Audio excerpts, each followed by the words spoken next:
Salve, salve família, aqui é Flaudício Andrade, DDI Podcast. Pessoal, que honra, viu, ter você aqui. Se você é novo no canal, se inscreva, compartilhe, comente.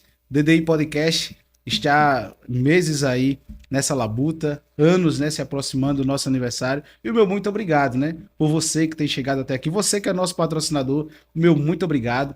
Se você que tem interesse em patrocinar esse trabalho, esse projeto, entre em contato com a gente, vai ter uma equipe aí responsável para lhe recepcionar, melhor lhe atender. Eu tenho certeza que você vai fazer parte do time de campeões, do time de autoridades. Você que já veio, já participou aqui dessa bancada como convidado, o meu muito obrigado. E você que há de vir, o meu muito obrigado antecipadamente. É isso mesmo. Hoje nós estamos aqui com duas figuras ilustres, duas personalidades marcantes. Cada convidado que vem aqui, a gente seleciona, escolhe a dedo, porque de fato tem que transmitir uma mensagem que inspire a sua vida. E hoje nós estamos aqui com dois grandes advogados do estado de Alagoas, quiçá do Brasil. Doutor Rodrigo Monteiro e doutor Tiago Sampaio. Boa noite, doutores. Boa noite, meu amigo Flaudício. Mais uma vez aqui no DDI Podcast. Já sou de casa, já sou sócio. Eu pedi música. Eu pedi música, viu? Terceira vez. Convidado especial, estreando aqui, né, doutor Tiago. Quero agradecer mais uma vez o convite, Flaudício, e parabenizar você pelo sucesso do podcast. Quero também agradecer também, né, o apoio do Luiz, do Jean e todos que estão acompanhando o melhor e maior podcast de Alagoas. Rapaz, bondade sua. Doutor Tiago Sampaio, boa noite. Boa noite, Flaudício. Boa noite aos internautas que abrilhantam a sua audiência e que nos acolhe tão bem todos os dias que estamos a navegar na internet e contribuir para que a informação chegue a toda essa turma que abrilhanta ainda mais esse seu trabalho aqui no podcast. Eu quero agradecer pela acolhida e quero agradecer também pelo convite e parabenizar por esse trabalho maravilhoso que tem repercutido muito bem, não só no estado de Alagoas, mas fora, né, ganhando aqui o território nacional e o mundo inteiro. Parabenizar a sua equipe de apoio, que é muito importante aí, e espero contribuir aqui para que a gente tenha aqui um momento de descontração e principalmente de muito informação e conhecimento para o nosso público. Coisa boa. Muito obrigado pelas palavras dos senhores, né? É uma honra tê-los aqui. E hoje a gente já ouviu e tem ouvido bastante sobre o Dr. Rodrigo Monteiro, né? E daqui a pouco a gente vai entrar em alguns bate-papos. Eu tenho um irmão também, Tiago Monteiro. Tiago Monteiro. Aceitei sem querer querendo. Grande abraço para o Ademir, Dr. Cruz. Faltou Minuto Dinheiro. Minuto Dinheiro. Faltou Tigrão. Meu amigo, olha esse negócio de Tigrão.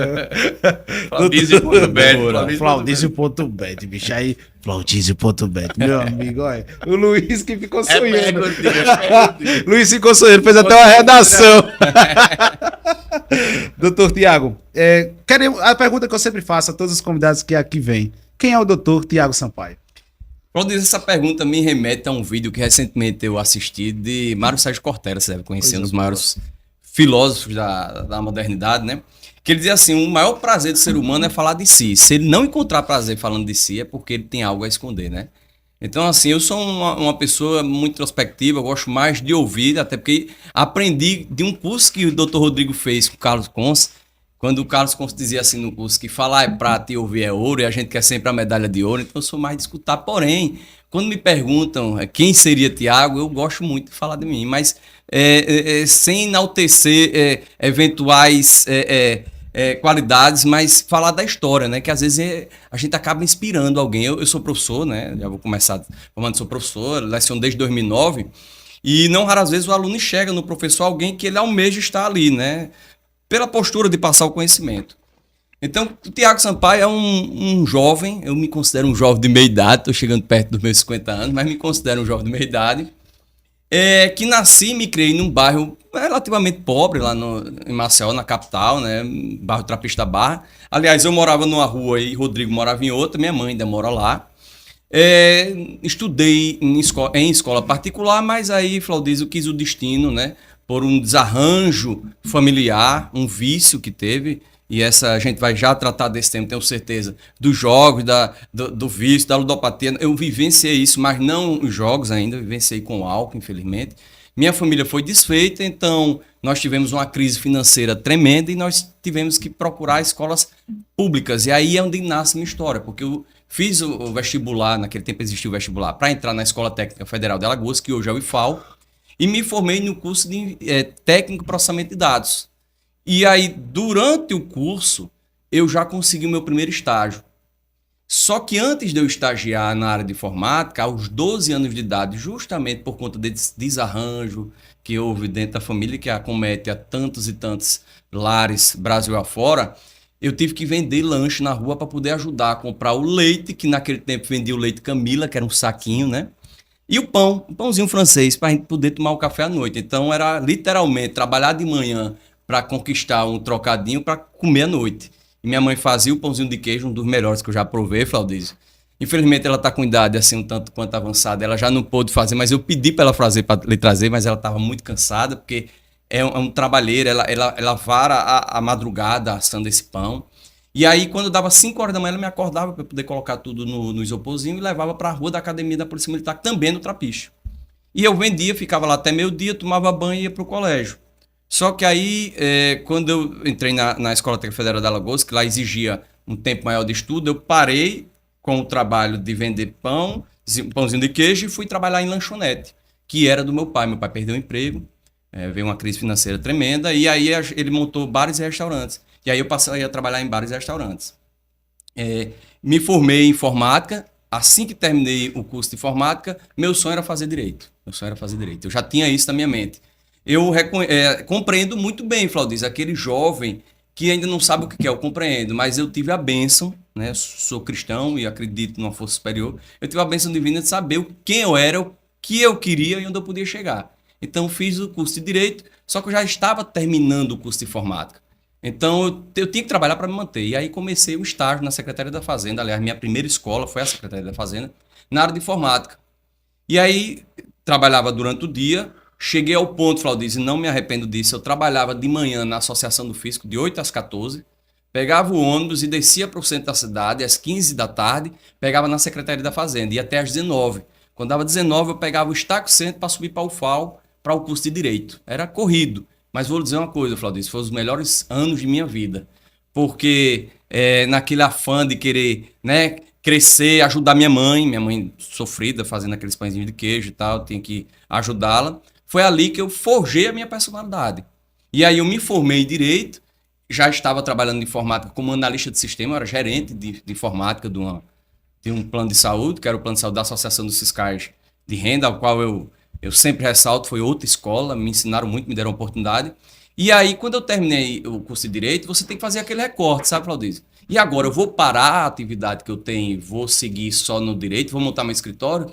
E se não aparecer um cliente, como é que eu faço para ajudar minha mãe dentro de casa? Então, eu tive que trabalhar nas duas funções. Trabalhei com informática e com o direito.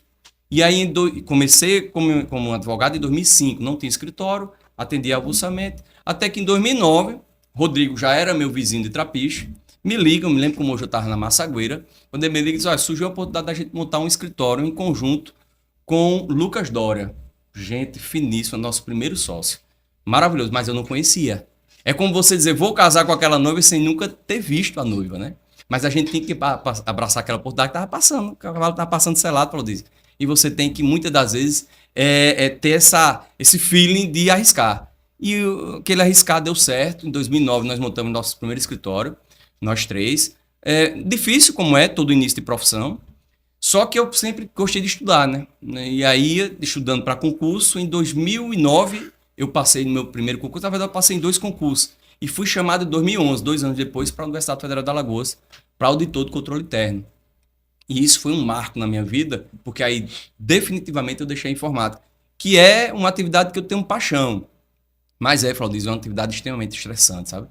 Trabalhar com TI é uma loucura, é uma loucura. Os profissionais de TI que estão assistindo a gente aqui, que eu sei que não são poucos, certamente estão balançando a cabeça e estão me identificando aí com esse magrinho, porque realmente é uma loucura. Mas aí foi o recorte da minha vida, né? Eu assumi um cargo público, né, na Universidade Federal de Alagoas, que tem um campus aqui em Arapiraca, né, um campus maravilhoso.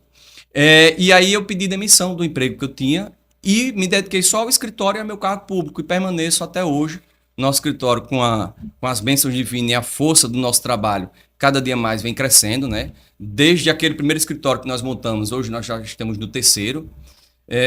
Atuamos aí em todo o Brasil, né? Temos 8 pessoas trabalhando conosco. E assim eu sigo, mas eu falei da minha carreira profissional, mas o meu maior prêmio são 2 seres humanos, um de 10 e um de 6, que são minhas 2 filhas. Esse aí você pode guardar, Flaudiz, que são minhas conquistas maiores, sabe? Não tem o DR, né? Eu chamo o advogado doutor, eu não tenho vaidade nenhuma, mas nada disso me envaidece, tanto quanto quando eu chego em casa e eu ouço aquele título, pai, pra mim não tem... Para mim é o ápice da minha conquista, sabe? Eu falo disso. Lógico que é importante a gente ter nosso trabalho para nos manter, mas também, sobretudo, para dar para eles o nosso melhor e tudo aquilo que a gente não teve. Então essa é a história resumida do Thiago. Tem alguns percalços no caminho, algumas dores, né? Algumas... que isso é natural, todos nós temos, né? Cada um sabe a dor, é a delícia de ser o que é, já diria a canção. E cada um sabe onde é que dói, onde é que houve o sorriso, onde é que houve a dor, mas a gente vai aprendendo e vai nos transformando cada dia mais em alguém melhor, né? Isso. O que Então, faz um auditor, hein? Um auditor de controle interno, para que fique bem claro, eu escuto muito essa pergunta. Amanhã eu vou estar, Flaudísio, na Uneal, a convite do professor Marcelo, para falar sobre auditoria, para a turma de contabilidade. E certamente vão perguntar o que é que faz o auditor de controle interno. O auditor de controle interno, ele é o oposto do auditor fiscal. O auditor fiscal é o cara que audita a receita. É o cara que leva dinheiro para o cofre do Estado. O Estado tem que ter recurso. Aliás, Flaudísio, por um bom tempo, especialmente quando eu era aluno do curso de Direito, eu era irritadíssimo com o tributo. Poxa, tem que pagar tributo. Eu compro um imóvel, o Estado está lá deitado em berço esplêndido e ganho IPTU. Eu compro um carro, o Estado continua deitado em berço esplêndido e eu pago IPVA. Ele não fez nada, foi eu que trabalhei para comprar aquele bem. Só que o tributo é necessário, Flaudísio, senão o Estado não funciona. Senão a gente não vai ter posto de saúde, senão a gente não vai ter escola. Então, os auditores fiscais são aqueles que atraem o dinheiro para o cofre do Estado. Isso é auditor fiscal. Eu sou o oposto. Eu sou auditor de controle interno, é o cara que fiscaliza a saída do dinheiro. Então, o dinheiro que vai sair para uma licitação, para uma folha de pagamento, para uma contratação, para custeio da máquina, para a construção de uma nova obra, o auditor de controle já faz a auditagem, a fiscalização, o controle e o acompanhamento do que sai do cofre do Estado e não do que entrou. Então, não sou auditor fiscal, porque muitas vezes as pessoas confundem. Eu sou auditor de controle interno. E aí a universidade, Flaudísio, que poucas pessoas sabem disso, viu? A universidade tem hoje, a Universidade Federal de Alagoas, tem hoje o 3º maior orçamento do Estado, só perto para o governo do Estado e para a Prefeitura de Maceió. O orçamento da Universidade Federal de Alagoas é maior, inclusive, que o orçamento do município de Arapiraca. Então, observe, quando você tem um volume imenso de recursos trafegando, você precisa ter controle. Você precisa ter alguém que fiscalize. Isso quem faz é o auditor de controle interno da Universidade Federal de Alagoas. Então, hoje, o nosso trabalho somos 6, sou eu e mais 5, e mais uma secretária. 5 fazendo auditoria, o Thiago, enquanto auditor-geral, né? Eu fui nomeado auditor-geral, estou auditor-geral. A gente faz todo esse controle do custeio da máquina da Universidade Federal de Alagoas. Vai ser contratado uma empresa. Como é que foi o procedimento licitatório? O contrato do que preconiza a legislação, os pagamentos estão sendo efetuados da forma como rege a legislação de rigor, de regência, é tudo isso que o auditor de controle interno faz. Coisa boa, coisa boa. Doutor Rodrigo, a gente está vivendo hoje uma problemática para alguns e algo muito novo para outros. Ontem a gente estava batendo um papo aqui com o doutor Hugo Trauzola. Grande abraço, doutor Hugo Trauzola. E falamos aqui do grande senhor tribuno, também. Grande tribuno, referência no Tribunal do Júri. Gente boa demais, preparadíssimo. Estava, né, com o Hugo na última sexta-feira debatendo a respeito de vários temas da nossa área penal. Gente fina. E a gente falou até algo aqui no bate-papo. Hoje existe aí um pleito, a cadeira de prefeito em São Paulo, e está repercutindo a nível nacional, né? E um dos candidatos, em ato fora de si, diga-se de passagem, jogou uma cadeira em outro candidato. Perpassado o período ali daquela encenação, ele afirmou que foi legítima defesa. Na concepção do senhor, enquanto advogado criminalista, em que situação vem a calhar legítima defesa? Ele alegou que atacaram a honra dele. Em que caso aí vem a calhar? Flaudísio, excelente pergunta. E antes, né, de responder, quero dizer que sou advogado há 14 anos, também lecionei por mais de 10 anos e atualmente sou conhecido como advogado tigrinho. Mas a minha vida toda foi defendendo pessoas, defendendo legalidade, defendendo o nosso ordenamento jurídico, defendendo a Constituição Federal, defendendo, acima de tudo, direitos e garantias fundamentais, independente de quem é a pessoa, independente também em relação ao ato que ele cometeu. O advogado que atua na esfera penal, ele não defende o crime, ele não defende o criminoso, ele defende direitos e garantias, ele defende liberdade, ele defende a sociedade, porque o advogado também, enquanto criminalista, ele pode atuar como assistente de acusação, ele pode também defender uma vítima. A sua pergunta é que o candidato, o candidato já, né, o Datena, vamos falar, né, colocar os pontos nos is, ele, no último debate, falou que agiu em legítima defesa da honra. Não existe essa tese. Por quê? O Supremo Tribunal Federal, nossa maior corte de justiça, ela disse que essa tese ela não pode mais ser usada no tribunal do júri, ela não pode ser mais usada. Por quê? Porque você não tem como agir dessa forma desproporcional quando alguém ofende a você. Então, se o Tiago ele ofende você, você tem que agir e usar a mesma arma. Usar ali uma retorção, que no crime de injúria tem esse tema que é retorção imediata. O que ele podia fazer, o Datena, era ofender ali o candidato, né, o Marçal, que revolucionou a política, vamos dizer assim, os debates, né? Então, a legítima defesa ali não pode ser incidida naquele caso. Ele não agiu a respeito da atuação que ele jogou a cadeira lá no Marçal. O que aconteceu ali, né? Qual foi o crime? Lesão corporal, e ele pode alegar uma causa de diminuição, que é a questão do privilégio. A lei fala que se a pessoa age após a injusta agressão, sob o domínio da violenta emoção, e que aí foi, né? O Marçal provocou o Datena, e aí ele, após a injusta provocação da vítima, o Datena, ele, sob domínio de violenta emoção, ele agride, né, o Marçal. E aí ele pode alegar uma causa de diminuição. E vale destacar que o Datena era para ter sido conduzido até a delegacia, preso em flagrante delito pelo crime praticado. Nesse caso... Deixa eu só fazer uma observação. Eu tenho, Flaudício, uma certa inveja branca dessa campanha eleitoral de São Paulo. Porque ali é campanha raiz, não é campanha Nutella, não. A gente vai para alguns municípios, minha querida Maceió, ninguém xinga ninguém cria fake news contra mim. Eu sou amante daquela campanha antiga, Flaudício, daquele show pirotécnico, sabe? Aquele show, aquele trio elétrico passando, aquela loucura, aquela movimentação na cidade, todo mundo. E o candidato ia lá e chamava o outro de... É uma campanha raiz, isso tudo acabou. É uma pena, né, Flaudício? Rapaz, Agora, assim, o Marçal, ele sabe usar, né, as redes sociais como ninguém. Ele não tem tempo. É um grande estrategista, né, perfeito. Ele não tem tempo de TV, não tem estrutura, não tem doação, né, em relação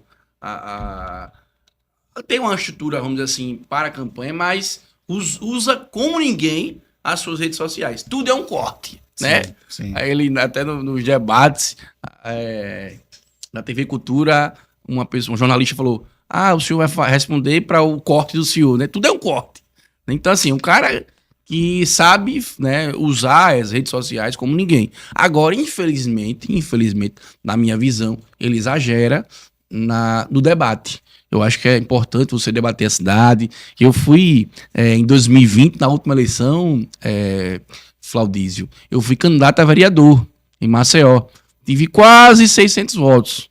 Foi uma candidatura franciscana, né? Entregando lá o panfleto no sinal, no sol. E um certo dia eu estava no Pátio Shopping lá em Maceió, já fazendo aqui o jabá, sem querer fazer. E aí eu olhei lá, o pessoal entregando aquele panfleto e muita gente sem dar atenção. É muito difícil uma campanha, você fazer ali no campanha, conversando com pessoas, convencendo, né? Mudando realmente a mentalidade das pessoas, que muita gente não quer ali votar, ou então se quer votar por algum interesse.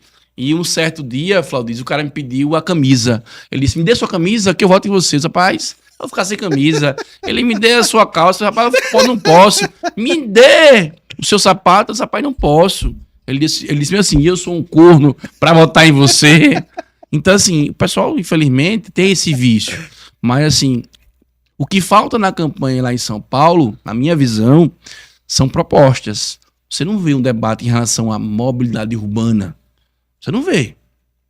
O que tem são agressões. Ah, porque você foi preso. Ah, porque você, né, responde ao crime tal. Então, assim, o que falta é uma campanha mais propositiva para discutir uma cidade, né, que é importante para o nosso país. A cidade mais rica, assim, do nosso país. Então é preciso que as pessoas, né, os novos nomes na política também entre com novas ideias e com realmente propostas que possam mudar as cidades. Coisa boa. Doutor Tiago Sampaio, qual é a especialidade hoje do senhor na advocacia? Flaudísio, eu atuo na minha maior parte dos processos na advocacia empresarial, no assessoramento à empresa, atividade econômica. Aí eu me divido entre a área trabalhista e a área civil, né? Só que já tem um tempo, Flaudísio, que a gente está aqui antenado, né, o doutor Rodrigo, com a tecnologia, com as novas áreas do direito, e o direito tecnológico, o direito digital, o compliance a digitais influências, a empresas que exploram atividades de jogo, isso tem sido um viés que a gente tem adentrado já há algum tempo, e a gente tem buscado se especializar e tem sido muito frutífera para a gente, sabe? A gente tem realizado diversas transações de toda a natureza, adquirindo conhecimento, mostrando um pouco do conhecimento que nós já temos e firmando negócios nessas áreas que tem criado uma nova vertente para o nosso escritório. Mas eu diria que a minha formação raiz é o direito trabalhista e o direito civil. É a minha maior paixão. São quantos anos de advocacia? Eu vou fazer eu tenho 19 anos, vou fazer 20 anos. Mudou muita coisa de quando iniciou? Bastante, meu amigo. Muito mesmo. Bastante, Flaudísio. E vou lhe dizer uma coisa, meu amigo. É uma profissão, eu tiro isso vivendo dentro de casa, né? Eu tenho uma irmã que ela é engenheira e por várias vezes eu ouvi ela dizer para minha mãe, mas o seu filho, que sempre tem aquela história do irmão achar que o outro filho é mais querido, mais tem quisto, né? Sim. E aí ela disse, o seu filho só vive no ar-condicionado, com terninho, carro do ano. Não sabe ela a dor que é para conseguir isso e para manter, meu amigo, porque ser advogado não é tarefa fácil, Flaudísio. São horas e horas de sacrifício, com convívio com filho, com esposa, com amigos. São diversas demandas. O advogado é, sobretudo, um resolvedor do problema. Então, se você não gostar de problema, esqueça a advocacia. Porque você vai ter que viver resolvendo. E você tem que mostrar que resolve, porque é isso que atrai. Ninguém vai procurar um advogado sorrindo. Ninguém. Ninguém vai, por exemplo, para o banco sem uma necessidade. Ele está com necessidade financeira. Então, quando ele vai ao banco, ele vai precisar de buscar um recurso. Quando ele vai atrás do advogado, ele vai com um problema nas costas, entregando a sua mão, dizendo, resolva, eu preciso que você resolva. Só que não raras vezes, você toma para si aquele problema. E você não resolve um problema por vez. Você resolve... Hoje, o advogado, para se manter, tem que ter aí uma carteira de, no mínimo, uns 3 mil processos tramitando. Então, são 3 mil pessoas, 3 mil anseios, 3 mil necessidades, pretensões, disputas em jogo que você tem que conciliar tudo isso. E aí você tem que ter o que, para mim, hoje, Flaudísio, é a maior riqueza do ser humano, que é o equilíbrio emocional, que não é qualquer pessoa que tem. Coisa boa. O doutor Rodrigo, no último bate-papo, disse as pessoas correm de problema, né? Se tiver problema, me chame, né? Pode chamar, que eu estou aqui preparado, pronto para resolver aquele problema. E uma coisa que eu gosto muito de falar, Flaudísio, e conversei com os colegas advogados, Raimundo Palmeira, que também já passou, né, aqui, e doutor Ultra Alzola, também referência na advocacia, um tema importante, que já existe esse tema bem debatido na esfera civil, que é a esfera do Tiago, que é a área do Tiago, em relação à justiça penal negociada. É preciso também que os atores de justiça, advogado, o juiz, o promotor, também use meios para resolver conflito da esfera penal sem ter aquela demora, sem usar os piores, vamos dizer assim, instrumentos do direito penal, que aqui eu vou falar em relação à prisão. Então, você pode fazer um acordo de não persecução penal em um processo criminal, você pode fazer um acordo de colaboração, você pode fazer uma transação penal, uma composição civil. Então, é preciso que a justiça criminal ela incentive as resoluções dos conflitos criminais usando instrumentos que possam ser menos drásticos para a vida de todos que estão envolvidos ali. Já está, viu, Flaudiz? É mais do que comprovado que o Poder Judiciário, que é um dos poderes da República mais importantes, porque ele é a última trincheira, ele é a justiça, ele é a última trincheira do cidadão, mas já está mais do que provado que ele, Poder Judiciário, não consegue dar conta de tudo, toda aquela demanda que chega para ele. Porque ele tem que dar conta de uma briga de vizinho, mas ele tem que dar conta também de uma discussão de um contrato multimilionário. Só que ele não dá conta mais disso. Então, esses instrumentos de solução extrajudicial, extra é fora. Judicial e justiça é fora da justiça. Esses mecanismos têm que ser aperfeiçoados e cada vez mais estimulados. Só que aí eu vou trazer aqui à luz um outro debate, que é a formação do próprio advogado. Os 5 anos de faculdade, a gente aprende o litígio, a briga. Gritar. E aí, quando a gente sai da faculdade, que a gente passa na prova da OAB, o que a gente quer? Processo. Processo é briga, é disputa. E aí o judiciário tá abarrotado e diz, meu filhinho, eu não aguento mais. Eu não dou mais conta. Aí o processo demora o quê? 1 ano, 2, 3, 6, 10. O processo hoje no Brasil, infelizmente, é sinônimo de lentidão. Mas não é só culpa do judiciário. Há toda uma cultura que precisa ser modificada, sabe? Eu falo disso. E esses instrumentos, como o doutor Rodrigo falou, são essenciais para desafogar o judiciário e entregar para a população o que se pretende, que é a paz social. E o cliente, Flaudísio, ele quer que você resolva aquele conflito, né, o criminal, o civil, quer saber como é que foi que você resolveu. Então é importante os advogados, os novos advogados, tenham essa mentalidade. Porque aquele método, aquela forma de advogado é o que fala mais alto, o que grita, não. Acabou. O advogado tem que ter um preparo, é preciso ter um conhecimento, é preciso ter um equilíbrio para resolver, né, aquele processo que chegou ali no seu escritório, na sua mesa, e dizer o seguinte, olha, eu sou aqui um instrumento para resolver esse problema. Eu sempre falo que aqueles juízes que não atendem advogado é porque eles nunca conheceram um advogado que mudou a realidade daquele processo. Eu sempre falo que ouvir outra pessoa, ouvir um advogado, só eleva o grau da decisão judicial. Então, às vezes, o advogado, quase na maioria das vezes, o advogado ele traz a melhor solução para o problema. Então, por isso que eu sempre falo, você, novo advogado, jovem advogado, vá despachar, vá lá no fórum, despache com o juiz, despache com o promotor. Em grandes operações que eu atuei e atuo, eu vou falar com o delegado, vou falar com o promotor de justiça, vou falar com o juiz.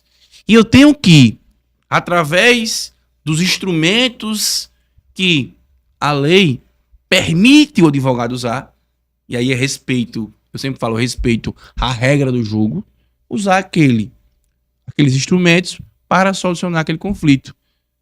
Por quê? Eu vou tirar um processo do Poder Judiciário, eu vou resolver um problema do Poder Judiciário e o meu cliente vai ficar satisfeito. E todos que estão ali vão resolver um processo. Então é preciso que os atores de justiça estudem e pensem na justiça penal negociada. Não é negociata, não, é negociada. É negociar para solucionar um conflito criminal. Coisa boa. Então, Tiago, o senhor bem ressaltou sobre o avanço da tecnologia. E hoje a gente vê que a tecnologia ela é indiscutivelmente necessária, seja qual for o ramo de atuação. Na concepção do senhor, em que a tecnologia se torna benéfica ou maléfica na advocacia? De um modo geral, sabe, Claudio, eu enxergo a tecnologia como algo sempre bom. O mal que ela vem a fazer é decorrente do mau uso por parte dos seres humanos que a invocam, que a utilizam. Na advocacia, a tecnologia, na minha concepção, ela vem para transformar e melhorar a eficiência na prestação de serviço, que, por consequência, gera uma solução mais eficaz para quem procura, para quem precisa. Muito se fala sobre o uso do ChatGPT, por exemplo, para a elaboração de petição inicial. É boa, Flaudício? É excelente. Mas ela não vai substituir, por exemplo, a expertise humana. Ela não vai substituir, por exemplo, o olhar humano. Ela não vai substituir, por exemplo, Flaudício, o atendimento olho no olho. Eu recepcionar um cliente e ver que o problema dele muitas vezes não é jurídico, é emocional. E o advogado, por um acaso, é psicólogo? Não, mas ele vai fazer, às vezes, ali, de orientar algo que a tecnologia não orientaria. Então, ou seja, o que eu quero dizer é que a tecnologia, alguma, na minha concepção, vai substituir o homem. Não. Agora, ela vai disponibilizar ferramentas para que o advogado possa desenvolver melhor a sua atividade e, obviamente, prestar um serviço de maior qualidade. Por exemplo, nós temos no mercado diversos softwares de gestão de processo. Eu acho que para um bom advogado, especialmente um escritório minimamente mediano, ele precisa ter um software de RP que a gente chama, de gestão de processos internos, para que ele possa ter o controle dos seus processos, controle dos seus clientes, controle dos seus atendimentos, controle dos seus recebíveis, dos seus a pagar. Ou seja, essa tecnologia tem que ser utilizada para que ele possa prestar um serviço melhor. Mas eu vou agora entrar num campo que é a bola da vez, que é a comunicação e o marketing, que está tão em evidência, né? E por meio das redes sociais, né? Nós temos aí, o Dr. Rodrigo faz uso de uma forma maravilhosa, né? Em favor do nosso escritório. Esse comunicar, essa nova forma, Flaudísio, do profissional do direito, de exibir o seu conhecimento, de mostrar soluções para o dia a dia do cidadão, ela tem sido essencial para minimizar os conflitos e, sobretudo, para possibilitar que o advogado cresça. Dizem alguns, eu participei de um evento aqui em Arapiraca, Flaudísio, foi esse ano, foi o doutor Hugo Almeida. Esse ano. Um evento maravilhoso, Flaudísio, maravilhoso. O doutor Hugo Almeida fez um evento muito bem organizado e que a tônica do evento, o tema central é a forma de comunicação do advogado com o cliente através das redes sociais. Então, ele saber utilizar esse marketing, ele saber utilizar as redes sociais para comunicar o conhecimento dele é importantíssimo. Se você me perguntar, o Tiago é um ótimo exemplo para isso. Eu sou o cara de gestão, Flaudísio. O Rodrigo é o cara do marketing. O Rodrigo é o cara que vai estar no panfleto, vai estar no cartão de visita. Eu sou o cara que vou estar lá no escritório gerindo os processos internos, acompanhando prazos, acompanhando tese, gerindo o RH, né? É o maestro. Mas assim, a gente não pode perder de vista que tudo isso Perfeito. Tem que rodar em sintonia, né? Então, o marketing, o comercial é importantíssimo, mas gerir os processos internos, os recursos humanos, também é muito importante. Então, a tecnologia vai possibilitar que você faça isso de uma forma mais eficaz. Você já pensou um advogado, ainda naquela maquinazinha de datilografar, Flaudísio, escrevendo uma petição, o tanto de tempo que ele ia consumir? Dr. Flau, né? Não faz sentido, né? O Ademir falou. Quando eu citei o exemplo aqui, Tiago, do advogado, né, artesanal, né, como alguns falam, que ele vai abrir o escritório, coloca uma placa bem grande, né, área civil, trabalhista. Aí o Ademir disse, Dr. Flau.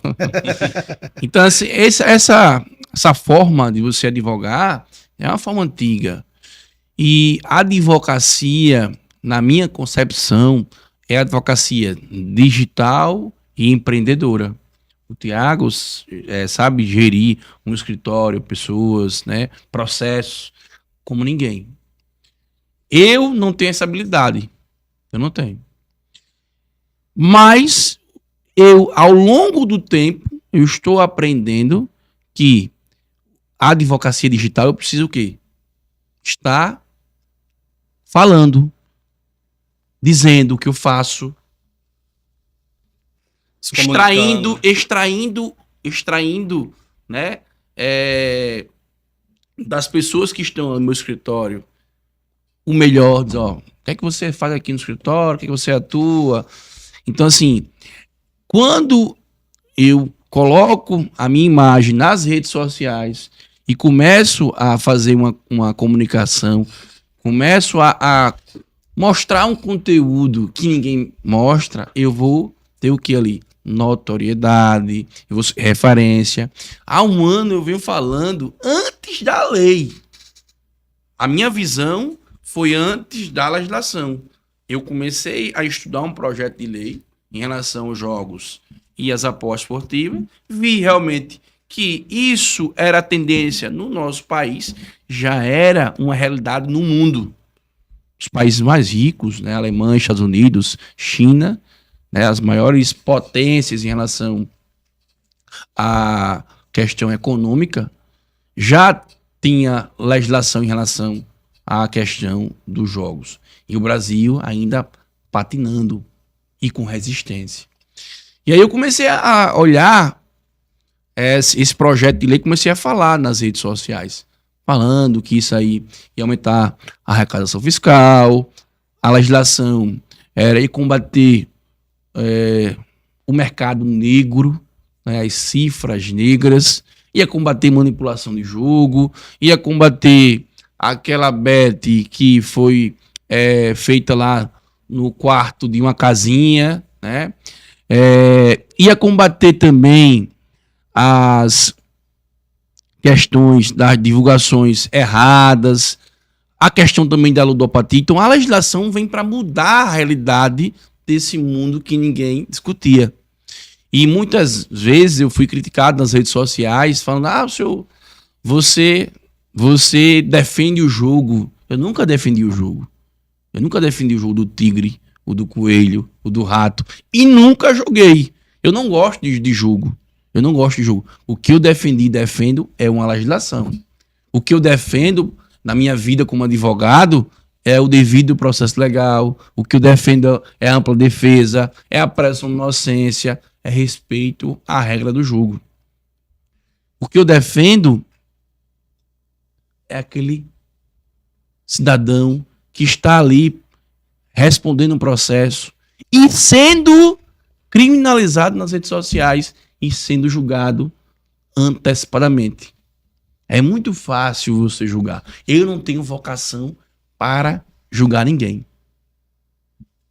E voltando ao passado, Flaudísio, eu nunca pensei em ser advogado.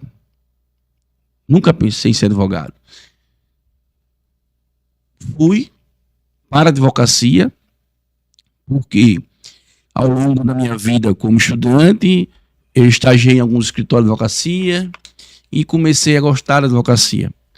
Tinha um maior medo de falar, Flaudísio. Até o 10º período eu mal apresentava um trabalho na faculdade. Eu tive também uma oportunidade que mudou a minha realidade, foi ensinar em um cursinho chamado Vandeval Curso. Um abraço para o meu amigo Vandeval Curso. Não sei se você já ouviu falar. E também no Sarmento Curso. E comecei a lecionar. Comecei a falar, lecionar, comecei a estudar. Advocacia, você tem que estudar todos os dias. É igual andar de bicicleta. Se você parar, você cai. E você se reinventar também. Você que pensa em advogar, você não vai parar de estudar. Pode colocar no seu caderno com caneta de ouro. Você, advogado, não pode deixar de estudar. Por quê? Porque eu vou estudar e vou saber como é que a jurisprudência do Supremo Tribunal Federal ela está tratando de um assunto. Como a jurisprudência do STJ também está tratando de um assunto. E é importante você estudar grandes livros. Eu vi uma postagem de um doutrinador, Flávio Martins, falando nas redes sociais que ele é um doutrinador de direito constitucional. Ele diz, olha, hoje muita gente só quer aquele PDF, aquele livro resumido, e aí tudo que é colocado no direito, a maioria das pessoas aceitam. Isso está errado, por quê? Porque ninguém estuda um livro, ninguém quer construir uma ideia. Por isso que é preciso você estudar, né, várias páginas, o livro, para poder debater e, às vezes, mudar a jurisprudência do Tribunal de Justiça, do Estado de Alagoas, do STJ, do STF. É preciso, na advocacia, sempre estar antenado nas mudanças e também estar antenado na jurisprudência dos tribunais, principalmente superiores. Doutor Sampaio, hoje a gente vê muitos alunos, muitos jovens, na verdade, se tornando alunos de faculdades, se tornando bacharéis em direito. E muitos deles também fazendo a OAB, se tornando advogados. Após a aprovação, não sabem precificar o seu trabalho. E aí é onde é que surge aquela ideia da prostituição no mercado. Onde, infelizmente, surge, parece que um leilão inverso. Quem dá menos, leva, né? Como é que o senhor vê essa questão da precificação na jovem advocacia? Eu tenho sempre debatido com os alunos, sabe, Flaudiz? Eu ainda ensino na Faculdade de Direito lá em Maceió, que eles sempre dizem assim, mas professor, por que é que há tanta reprovação no exame de ordem? Por que as faculdades não ensinam para o exame de ordem? Eu digo, calma. Vocês estão estudando o curso de Direito para ser cientistas do direito. Vocês estão estudando o curso de Direito, cursando Direito, para serem advogados. O curso de Direito não forma advogados, senão chamaria advocacia, curso para advogados. É um curso para formar cientista do direito. Qual o caminho que você vai escolher com a ciência que você aprendeu, aí é uma escolha sua. O problema é que entre a faculdade, né, entre aquela teoria que está sendo ensinada nos bancos da faculdade durante aqueles 5 anos e o mercado profissional da advocacia é um abismo assim gigantesco, imenso. Só que o abismo é ainda maior quando a gente vê com todo respeito, eu não vou me incluir fora disso, mas é a crise no ensino do direito. É aí onde reside a grande problemática. Vou dar um exemplo para você, Flaudiz. Quando eu entrei no curso de Direito, lá em 1998, eu fiz o antigo vestibular, quando existia, só existiam 2 faculdades de Direito aqui em Alagoas, que era a faculdade da UFAL e do SESMAC, a FDA e a FADIMA, perdão. Só existiam as 2. Naquele mesmo tempo, existiam 2 faculdades de medicina, que era a UNCISAL e a UFAL. Passados aí, Flaudiz, mais de 20 anos, a gente tem aí, Flaudiz, 18 faculdades de Direito e 4 faculdades de Medicina. Maceió ganhou o NIT e SESMAC, ou seja, a gente teve um aumento de 100%. Mas no Direito a gente teve um aumento de quase 1000%. Aí você pode dizer, eu já ia falar, professor Tiago, que é como os alunos dizem, professor Tiago, só é contra esse acesso democrático? Não. Mas eu acho que a gente tem que agora parar de focar na quantidade e na excelência do ensino, dirigir a luz. E aí a gente vai para a qualidade, não mais quantidade. Eu acho que a gente já tem curso de direito suficiente para formar bons advogados. Agora a gente tem que cobrar que esses cursos funcionem melhor. Então a gente precisa formar melhor os advogados. Formar melhor o cientista do direito. E caso ele escolha ser advogado, aí ele vai, no meandro da profissão, aprender os caminhos para ser o melhor advogado possível. E aí a OAB, na minha concepção, tem que fornecer para esse cidadão, né, para o cara que escolheu ser advogado, que passou no exame de ordem, instrumentos para que ele, então, se especialize no exercício da advocacia. Porque a faculdade, na minha concepção, tem que formar o cientista do direito. Até porque depois de formado ele vai escolher que se ele pode ser um membro da magistratura, do Ministério Público, da Defensoria Pública, da Advocacia Pública, ou ele pode ser, por exemplo, um acadêmico. Ele pode querer ser um professor, como a gente tem em tantas faculdades. Na Faculdade de Direito de Alagoas, nós temos excelentes acadêmicos que são, não vou dizer que são somente professor, porque ser só um professor não é pouca coisa não, é trabalhoso. É uma função muito nobre, mas o cara se dedica àquilo. Então, ele fez o curso de Direito que eu fiz, que sou advogado, mas ele não escolheu ser advogado. Então, o curso de Direito não tem que formar o advogado. Com relação a essa precificação, Flaudiz, aí é realmente no dia a dia e com a ajuda do órgão, do conselho de classe, que é a OAB. Por exemplo, nós temos uma tabela que estabelece o piso. Ela não estabelece o teto, Flaudiz, poucas pessoas sabem. Ela estabelece o piso. E aí tem advogados que cobram abaixo do piso. E aí vem o que a gente chama de aviltamento de honorários. Ou seja, é uma briga do Flaudiz advogado com o Tiago advogado, com o Rodrigo advogado, para ver quem pega o cliente. E aí pega quem cobra menos. Isso é horrível para a profissão. É horrível para quem vai prestar o serviço, para quem perdeu o cliente. Mas isso você perde em todos. Porque geralmente, quanto menos você cobra, pior é a sua qualidade. Mais comprometida está a sua qualidade. E isso aí Eu gosto muito de uma frasinha. Aqui, um show que o padre Fábio de Mello fez aqui em Arapiraca. Que ele dizia assim: ó, você foi um estudante mais ou menos, se formou mais ou menos, vai ser um profissional mais ou menos. Você vai querer ser mais. E aí, você, cidadão, precisa de um advogado bom, mas ele estudou mais ou menos, se for mais ou menos, ele vai ser um profissional mais ou menos. Precisa de um médico bom, mas ele estudou mais ou menos, se for mais ou menos, vai ser um médico mais ou menos. Aí a gente vive reclamando do profissional que não é bom, porque ele não estudou o que deveria estudar. Então, acho que a crise é na formação, sabe? Boa, boa. Doutor Rodrigo, a gente vê aí muito as autoridades prendendo alguns influencers. E primeiro eu queria que o senhor desmistificasse aí quais são as hipóteses de prisões, em que casos essas prisões elas podem ocorrer e em relação a esses influencers. Por exemplo, tivemos agora recentemente a prisão da Deolane. Eu queria que o senhor desse o seu parecer sobre essa prisão em específico, à luz do direito penal. O que é que o senhor acha? Se foi excessiva, se não foi, as medidas tomadas, à luz aí do direito penal, o que é que o doutor Rodrigo Monteiro acha? Excelente pergunta, Flaudísio. E quando eu falo em prisão, eu fico emocionado, porque na minha vida eu sempre combati as prisões ilegais e desnecessárias nos processos em que eu atuei.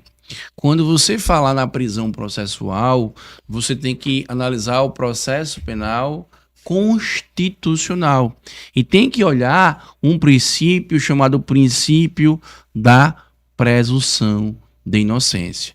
Ninguém será considerado culpado antes de sentença penal condenatória com trânsito julgado. O nosso Código de Processo Penal, no artigo 283, ele vai dizer quais hipóteses de prisões. No nosso país, você pode ser preso em flagrante, que vem do latim, flagrare, é aquilo que está acontecendo. Então, se eu der um murro em você, qualquer pessoa pode me prender e levar para a delegacia. Aquilo que aconteceu aqui. Caso do Datena, que agrediu o Pablo Marçal. Ali ele podia ser preso em flagrante e conduzido até a delegacia. Então, a legislação processual penal, ela fala da prisão em flagrante, da prisão processual, que é a prisão temporária, que é prevista em uma lei especial, que é a prisão por prazo determinado, a prisão preventiva, que ela tem requisitos, fundamentos, tem cabimento, e a prisão em razão de uma sentença penal condenatória com trânsito julgado. Não cabe mais outra prisão. O caso da influenciadora que você falou, da Deolane, na minha visão, é uma prisão desnecessária. Por quê?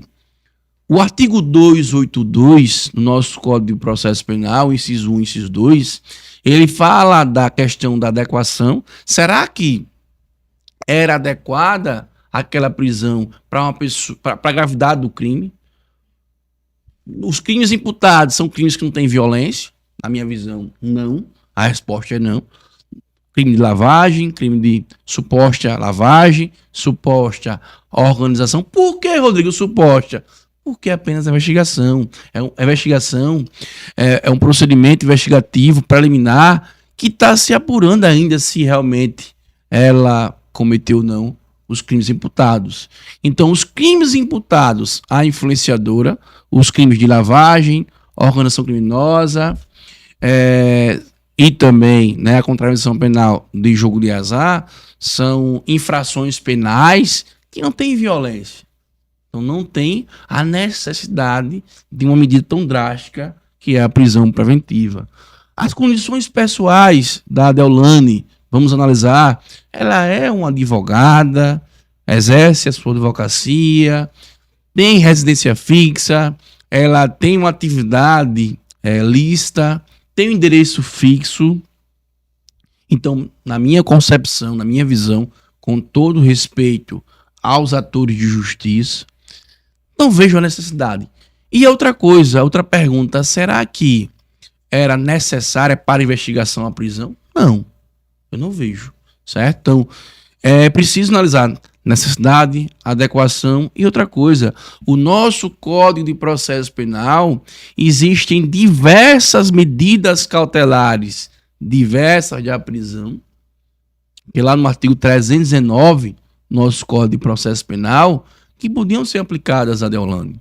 Comparecimento em juízo, recolhimento domiciliar noturno, outra cautelar que poderia ser aplicada, que também é uma medida drástica, o monitoramento eletrônico, diversas, proibir ela divulgar o jogo, né,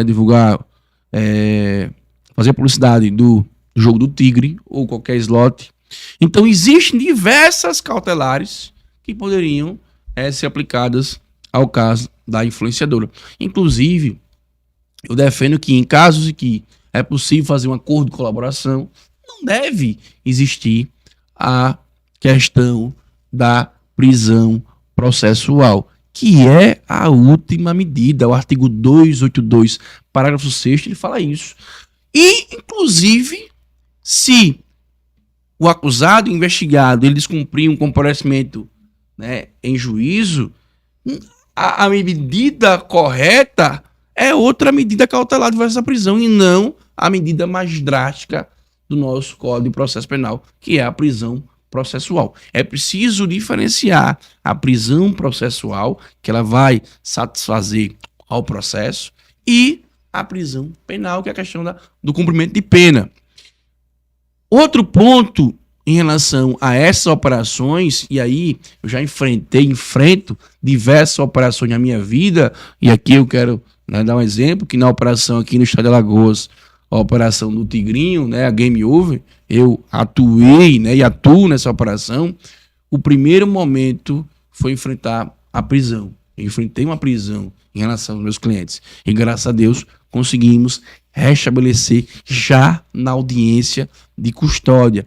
O meu cliente e minha cliente foram presos pela manhã e à tarde foram soltos, porque eu enfrentei usando as regras do jogo e combatendo aquela prisão que, na minha visão, era a prisão desnecessária, não era adequada ao caso.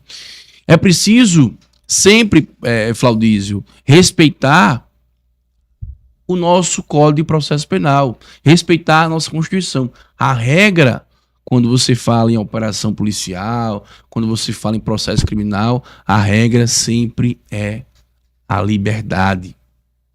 A prisão, ela é uma exceção. Coisa boa. Claudísio, me permita fazer um complemento aqui que o Rodrigo falou. Prevalece assim no imaginário da sociedade de um modo geral a ideia de que a prisão é a rainha das penalidades. Ou seja, de que segregar, retirar do cidadão a liberdade, vai tudo resolver. Ou é, no mínimo, a medida mais acertada para o caso. E nem sempre é isso, sabe? Eu guardo comigo, Flaudísio, que no Brasil prende-se muito e prende-se mal. Prende-se muito e prende-se mal. Eu vou dar um exemplo aqui de um amigo em comum que nós temos, que foi alvo em uma operação policial, porque ele vendia aparelhos eletrônicos e não recolheu o imposto. Ele foi alvo da operação, apreenderam todos os bens pertences dele e decretaram a prisão dele. Ele ficou preso por 11 dias.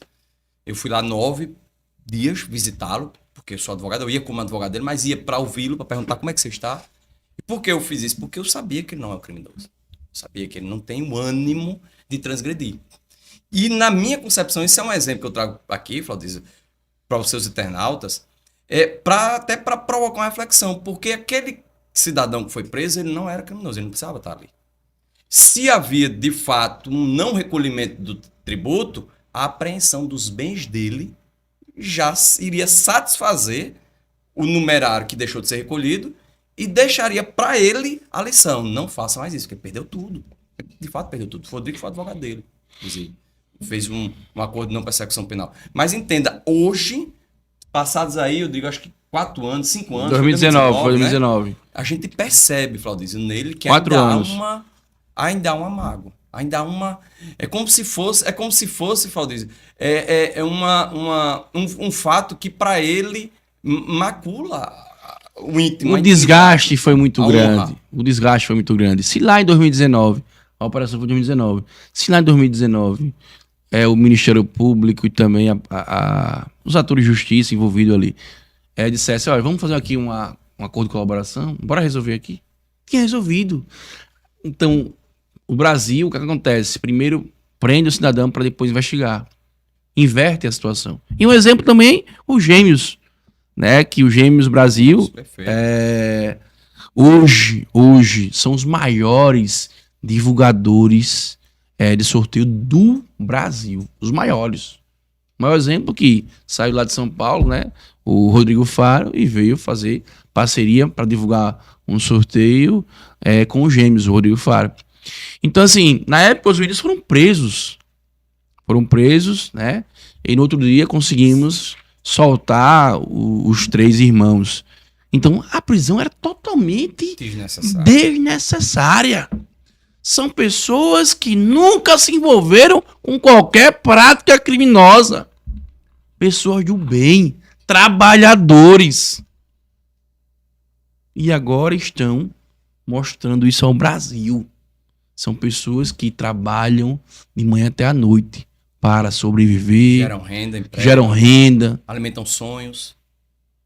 Pessoas que jamais eram para ter sido segregadas. Então, quando eu falo em direito penal econômico, e o doutor Tiago, de maneira brilhante, falou em relação às cautelares reais, eu tenho que visar o objeto. No caso da Deolane, ela foi presa, tem várias medidas cautelares, né? Tem bloqueio de contas, tem sequestro de bens. Por que prisão? Se a questão aqui é econômica. Por que prisão? Não precisa prender. O STF, na DPF 347, diz que existe um estado de coisa inconstitucional em relação ao sistema prisional. O sistema prisional não ressocializa. Eu sempre falo que para você ressocializar alguém, é preciso humanizar e você dar condições. Eu falo no Brasil todo. É preciso você dar condições para ressocializar.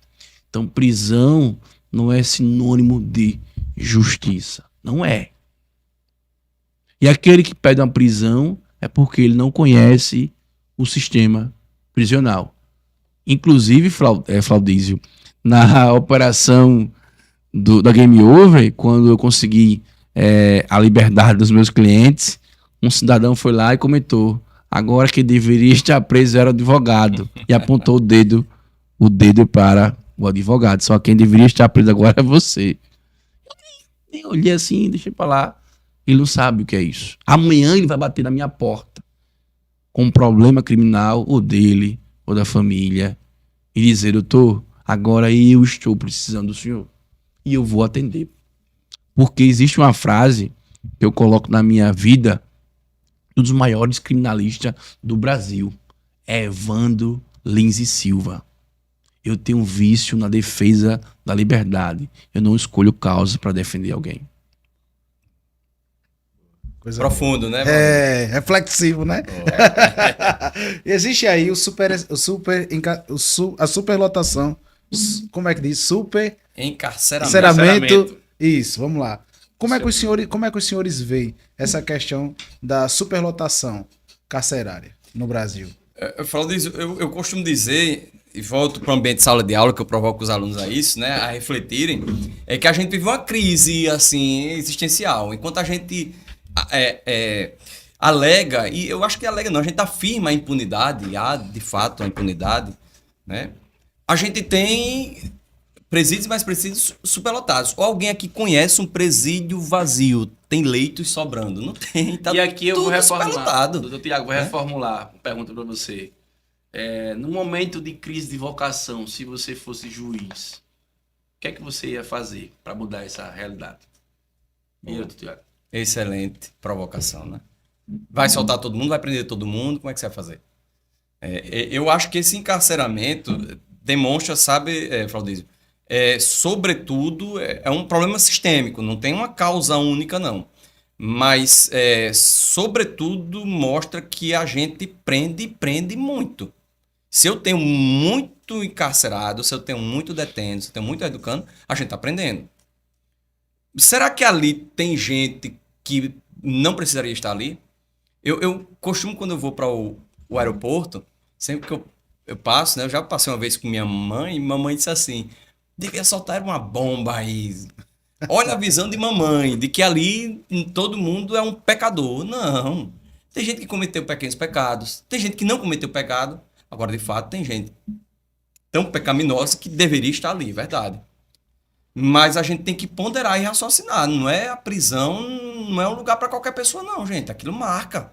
Aquilo fere. Então, assim, se a gente tem um encarceramento em bloco, né, um super encarceramento, há alguma crise. Alguma crise. A sociedade está em crise. Eu não sou criminalista, mas sou um apaixonado pelo Tribunal do Júri. Assim, Mas já atuou no Tribunal do Júri, já fiz júri, defesa, já fui em delegacia, já soltou pessoas, já atuou no começo da advocacia criminal. Não tem o tal do clínico geral, a gente tem que, né? No começo você não pode escolher muito não, né, Claudício? Até a gente se conhecer melhor enquanto profissional, a gente tem que trilhar vários rumos, né? Enfim, mas eu gosto de uma frase que eu não me recordo exatamente quem foi, que disse que assim, no Tribunal do Júri não tem vencedor nem vencido, todo mundo perdeu. Perdeu a vítima, perdeu a família da vítima, perdeu o criminoso, porque ele tem perdas. É uma mãe dele que está sofrendo, é um pai, é um filho, é uma esposa. Só tem derrotados. Mas é necessário fazer justiça. Não estou querendo com isso dizer que o cara deve sair impune o que cometeu o crime. Mas pode ter certeza, ali todo mundo sai, na medida de suas lágrimas, todo mundo, Flávio, vai sair chorando. Coisa boa. Quero mandar aqui um abraço para dois grandes juristas, doutor André Chalub, defensor público aqui do estado de Alagoas, e falou essa frase, bem recitou aqui, e César Filho, grande doutor César Filho, isso, grande gente Cezinha. boa, gente fina, doutor Falou César. aqui também Estive lá em Brasília com o César, com o André também, o sócio do César. O Chalub é uma referência também, né, na defesa lá dos direitos garantidos fundamentais, um defensor vocacionado. E aí, Flaudísio, respondendo a minha pergunta, né? Eu perguntei se você, no momento de crise de vocação, se você fosse juiz, o que você faria? Uma decisão difícil, mas a primeira coisa, Flaudísio, se eu fosse juiz, eu não tenho vocação para isso, eu ia fazer, era sair do meu gabinete e ir até o problema. Eu ia lá no sistema prisional, conhecer a realidade. É muito fácil você criticar a realidade do sistema prisional, você que não conhece, você que está ali no gabinete, no ar-condicionado, na sua sala. Então é preciso sair, ir até o problema, analisar, revisar prisões, principalmente as prisões processuais, provisórias. É preciso entender que o Estado que mais prende não é o Estado menos violento, não é. Prisão não é sinônimo de segurança, não é. É preciso usar os mecanismos, os instrumentos legais da nossa legislação para resolver o problema do sistema prisional.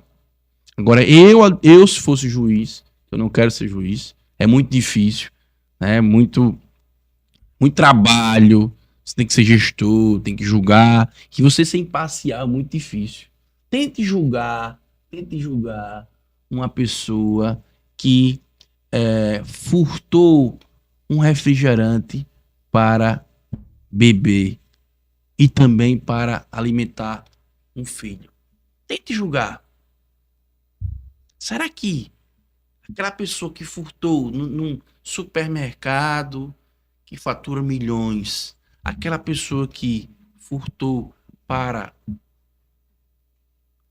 acalmar ali a fome instantânea ali do seu filho, aquela pessoa deveria ir para o cárcere? Será que o cidadão que cometeu um crime tributário, ele deve ir para o cárcere? Então, assim, julgar é muito difícil. Eu não tenho vocação para julgar. Mas se eu fosse juiz, a primeira coisa era conhecer a realidade do sistema prisional. Era ir até o problema.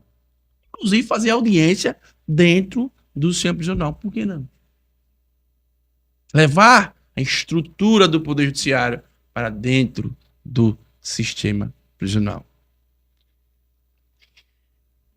Faldísio, eu sempre falo que aquele que tem, né, a vontade de prender o outro é porque ele não conhece o que é prisão. E você, como juiz, você juiz ali, você tem um poder muito grande de resolver um problema. Então, se você conhece aquele problema, você vai tomar a decisão mais acertada. Coisa boa. Cara, eu fico olhando aqui para o doutor Rodrigo Monteiro. Você está acostumado do Ademir, né? Eu estou aqui no lugar do Ademir. Coisa boa. Claudice, deixa eu fazer um Forte abraço, meu amigo Ademir. Vocês Sim, falaram- outra coisa, rapidinho, Tiagão. Mandar um abraço, não conheço, mas só da rede social, só do Instagram, o Cleito, né? Doutor Cleito. O juiz. Grande abraço, doutor Mandar um abraço Ferreira. para o Cleito, que o Ontem cara... estivemos chamando um café. Sou de uma riqueza espiritual fantástica. de uma riqueza, um cara humano, não conheço, humano, mas um cara que tem uma sensibilidade, sensibilidade que é muito difícil você ver na magistratura. Sim. O cara consegue ouvir as pessoas, porque quando você escuta as pessoas envolvidas, você consegue tomar uma decisão mais acertada. E é um cara, assim, humano, é um cara que é igual a todo mundo aqui, né? Um cara que De uma simplicidade. tem uma né? simplicidade, tem uma história de vida, é o cara que é trabalhador, foi advogado, conhece a realidade da advocacia e hoje, né, está lá na magistratura trabalhando e fazendo justiça. E aí eu quero parabenizar o professor e também, né, juiz Cleito. Doutor Cleito. Você ia falar? Não. Sim, sobre o Dechalub, né? Só um adendo. Pode falar. Eu fiz uma audiência, a única audiência do doutor Dechalub, ele é, se eu não estou enganado, ele é defensor da área penal, Sim. ou seja, dos processos crimes. Eu fiz uma audiência na comarca de Anadia. E aí ele teve que substituir o defensor civil, era uma disputa de terra. E ali, para mim, a audiência foi por videoconferência, ali, para mim, foi a materialização de um princípio, num processo, na teoria geral do processo, a gente chama de princípio da cooperação, como as partes têm que cooperar uma com a outra para que a gente chegue a uma solução. Era uma disputa de terra, a gente sabe que disputa de terra não raras vezes leva a uma disputa física, né? a uma animosidade ferrenha entre as partes, mas o doutor Dechalub foi de um equilíbrio, de tentar buscar um consenso que, para mim, foi extremamente satisfatório, demandado de um lado, enquanto do outro tinha um ser humano que fazia a leitura daquele processo, daquela demanda, porque ali é um conflito de várias pessoas. Então a gente tem que cooperar para isso. Não chegamos a um acordo, mas não faltou, primeiro, iniciativa, nem tampouco competência do doutor André Chalub, que foi extremamente assertivo em suas palavras, em sua postura, mas infelizmente as partes que não contribuíram para que essa cooperação se efetivasse. Mas ali foi só um exemplo, Claudice, de como as partes têm que chegar a uma solução e de que a solução construída entre os litigantes, entre os envolvidos, é sempre a melhor. Infelizmente, ali foi necessário a força do Estado, uma sentença obrigando uma solução, né? Obviamente, nenhuma das duas partes se sentem satisfeitas e recorrem. Ou seja, o conflito se perpetua, só sobe, sai de um juízo de primeiro grau e vai para o segundo grau e sabe-se lá até onde vai parar. Mas fica aí meu registro, meus parabéns, doutor André Chalub. Grande abraço para o doutor André Chalub. Flaudísio, e falando de resolver conflito, né? Um certo dia, eu conversando com a autoridade para negociar, para resolver um conflito criminal, e ele, em um certo momento, falou: doutor, não é assim como o senhor quer. Eu disse: com certeza, aqui eu não decido nada, excelência. E não é também como o senhor quer. É como a lei quer. Quem vai dizer é a lei, não sou eu não. Eu vou trabalhar, vou negociar com base na lei. Quem vai dizer o limite nosso e o parâmetro é a lei. A lei que vai dizer. Não é nem como eu quero e nem como você quer. Quem vai dizer é a lei. Então é preciso você ter uma habilidade muito grande quando você está, o doutor Tiago falou, você está negociando. É preciso você ser técnico e saber negociar para resolver aquele conflito que todo mundo está ganhando. O senhor é mestre em direito público. Quais são as dificuldades ou desafios para se tornar um mestre? Principalmente em matéria de direito público. Perfeito, Claudice. Olha, a primeira dificuldade é o exame de seleção. É realmente extremamente exigente e bastante concorrido, não é fácil. E eu acho que nesse processo de seleção, Claudice, a maior dificuldade é a base fragilizada que nós temos da faculdade. Comigo não foi diferente, só que quando eu tentei um mestrado, Claudice, eu já tinha 15 anos de formado já. Então, assim, já estava um pouco. Uma coisa é a teoria, Flaudiz, outra coisa é a prática, é o mercado, né? Eu estava no mercado já, como sempre estive, no mercado da advocacia. Mas aí, depois de aprovado, Flaudiz, vem uma segunda dificuldade, que eu acho que essa não é das menores, que é você conseguir conciliar o seu mergulho acadêmico, porque o curso de mestrado ele sai do que é raso ali da graduação, da especialização, e você entra numa teoria muito mais aprofundada, muito mais refinada, que exige de você uma grande dedicação, só que você tem, fora da sala de aula, você tem sua vida profissional, que você tem que dar conta, você tem seus clientes, você tem seus processos. Eu ainda estava, e como ainda estou, como auditor-chefe, então eu tinha minha unidade para dar conta, e eu tenho uma esposa para dar conta, eu tenho 2 crianças. Essa foi minha maior dificuldade, que foi contingenciar tudo isso. E vou ser franco para você, viu, Claudísio? O caminho natural de quem termina um mestrado é partir para um doutorado. Só que assim, Claudísio, eu costumo ponderar o que é mais essencial no momento para mim, nesse instante. Para mim, é a convivência com a minha família. Um doutorado exige de você. Me deixaria 4 anos fora dessa profundidade que é a minha vida profissional, a minha vida familiar. Então, hoje eu não cheguei ainda ao doutorado por conta disso. Porque o doutorado hoje eu vou fazer 45, eu terminaria com 49. Eu tenho uma filha de 10, outra de 6. Elas ainda estão naquela fase, Claudísio, que você puxa pelo braço e ela vai para onde você disser que tem que ir, né? Na verdade, as minhas, graças a Deus, me pedem para que eu vá com ela. Mas já isso acaba. A gente sabe que filhos, aí os especialistas dizem que até os 12, 13 anos, eles ainda pedem a sua companhia. Depois disso, os amiguinhos, o paquerinha, é o colégio, é a balada. Então eu pondero tudo isso. Então hoje, para mim, a minha família está em primeiro lugar. Se o doutor Sampaio, profissional bem-sucedido que é hoje, renomado, pudesse sentar na mesma mesa do doutor Sampaio de 18 anos e pudesse ter um diálogo, o que é que o senhor diria para ele? Claudísio, que pergunta maravilhosa. Claudísio, eu nunca fui perguntado. Mas, primeira palavra, todos sabem que eu sou uma pessoa... Eu levo uma vida muito simples, mas eu diria para o Tiago lá atrás, parabéns. Deu certo. O que você fez, deu certo. Parabéns. Eu não me arrependo de nada do que eu fiz, Claudísio. Eu fiz em 2022, Claudísio, 30 anos de trabalho. Eu comecei com 12 anos, estamos em 2024, então, aí 32 anos, trabalhando direto, nunca parei. Eu vim ter férias, Claudísio, 12 anos depois da minha primeiro dia de trabalho. Então não me arrependo. Trabalhar para mim, Claudísio, eu sou daquele que quando tira férias, chega um terço do período de férias já está querendo voltar, né? Não tem gente que é assim, né? Dizem que é um transtorno, pode ser que eu tenha, não descarto não, mas eu gosto de trabalhar. Agora, o que é que eu faria de diferente de lá para cá, Flávio? Eu estudaria ainda mais. Eu teria entrado na academia mais cedo. Eu saí da academia, né? Foi minha graduação e fui para o mercado. Fomos ser sócios, de lá nunca mais nos separamos da sociedade, desde 2009 estamos juntos. Só que assim, o mercado, Flávio, você é da área de comunicação, você sabe, o mercado é exigente. O mercado é combativo, o mercado é segregador. Você tem que mergulhar no mercado, conhecer o mercado e se aprofundar nele, conhecer e superar as dificuldades. E a academia vai ficando um pouco de lado. Quando eu resolvi voltar para a academia, eu já tinha quase 40 anos de idade, né? Então, assim, por que eu falo isso? Eu falo isso que eu gosto de estudar. Tá? Em sala de aula, eu digo aos alunos, eu gostaria de estar aí, como vocês estão. Porque toda noite, eles estão na faculdade, eles estão lá estudando, é um compromisso. Eu não consigo toda noite estudar porque eu tenho uma criança pulando por cima, eu tenho... 2. Tem lá em casa. Eu tenho um flagrante que o Rodrigo diz, não dá pra eu ir, vai tu. A gente tem diversos. Então aproveitem enquanto vocês estão no tempo de faculdade. Porque ali é o locus, ali é o momento, é o vulcão.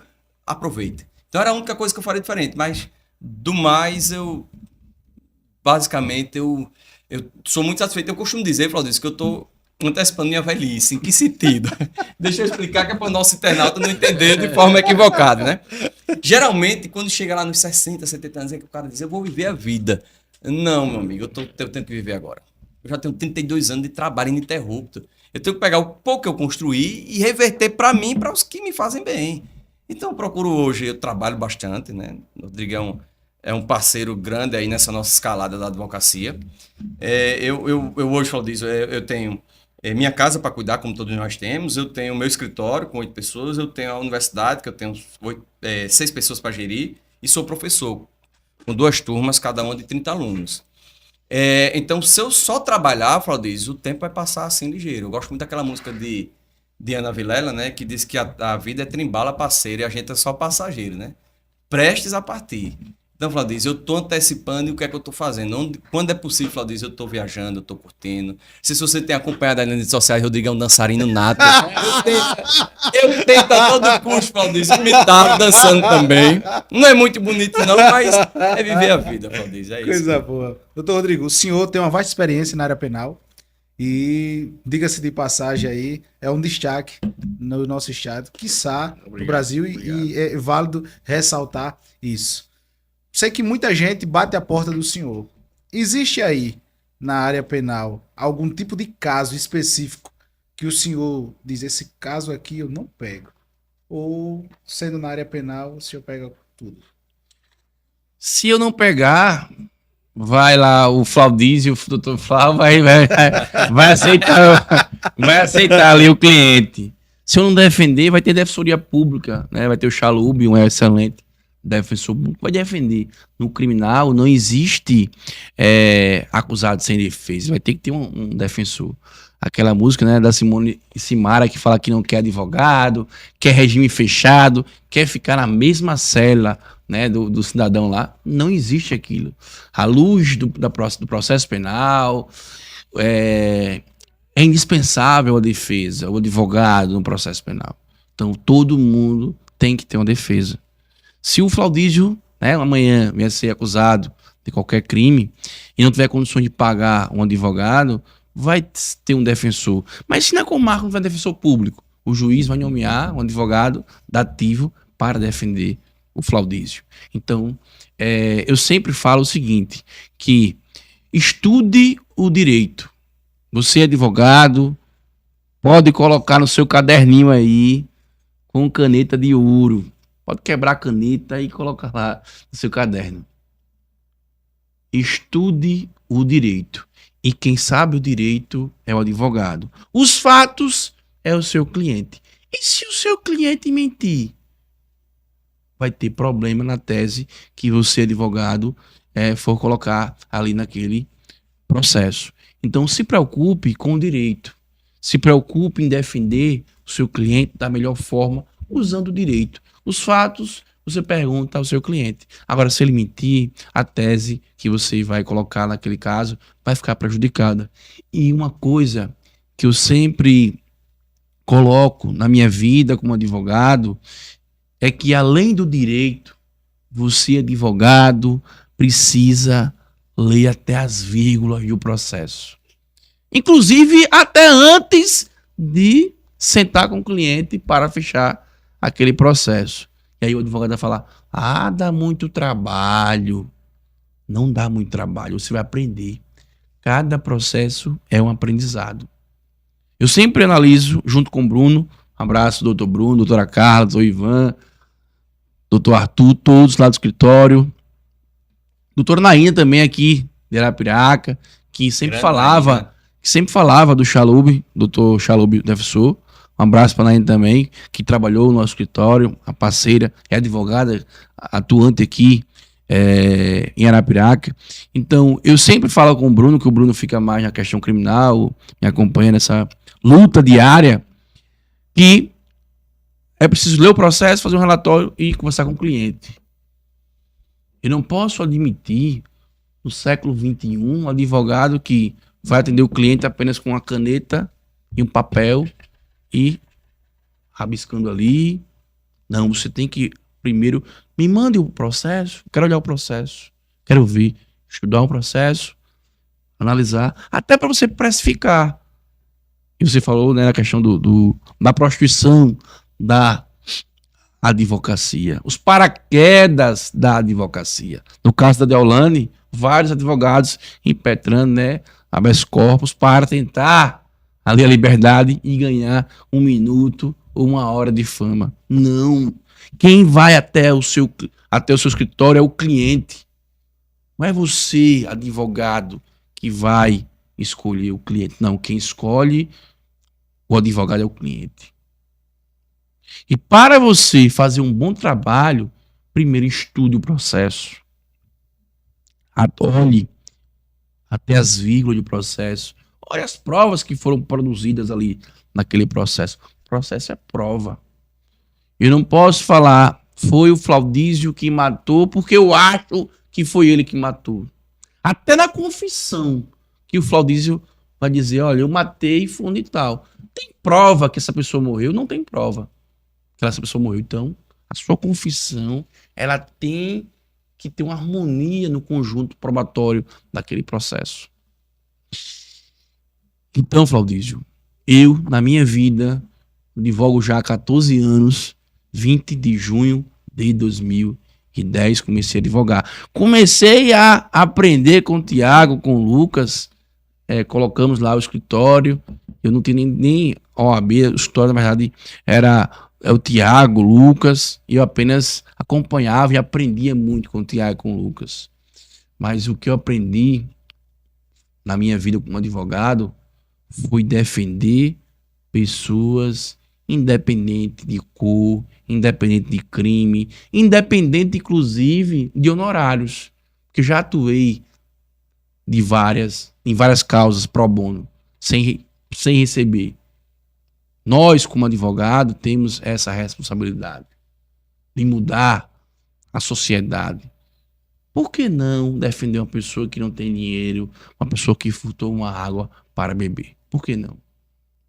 Inclusive, às vezes, você está no fórum andando ali, caminhando, e o juiz chama, doutor, o senhor pode atuar aqui nesse processo? Posso, estou à disposição. E aí atua sem cobrar, apenas de maneira dativa para defender aquela pessoa.